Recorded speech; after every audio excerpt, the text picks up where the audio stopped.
membesarkan pandangan ni baru nampak macam mentol dia. Apa pun tetap cantik. Kita share dengan anda pada pagi ni ada beberapa tip. Nombor satu yang saya nak bagi tentang makanan lah. Apa yang penting sekali, kita terlalu banyak makan ada benda-benda yang orang panggil ada heavy metal yang kita tak perasan, seperti food dye ataupun pewarna. Jaga baik cukup tinggi dengan heavy metal.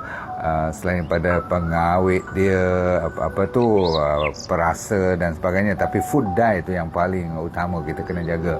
Nombor dua ialah dari segi daging pun. Kalau kita tengok daging yang merah macam fresh, saya kata kalau dia macam nampak baru macam sembelih tu, macam darah masih lagi nak meleleh semua tu, itu semua penipu. Sebab apa?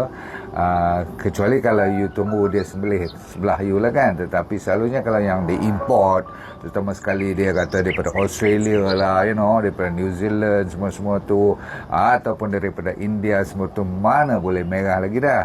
So kalau merah tu semua dia dah pump dengan gas, ada carbon dioxide, dia package dalam plastik semua tu, lepas tu dia masuk nitrogen lagi bagi tahan lama, maka itu yang jadi merah tu. Jaga baik-baik So lebih baiklah you cari daging yang agak orang kata apa, macam grey-grey sikit.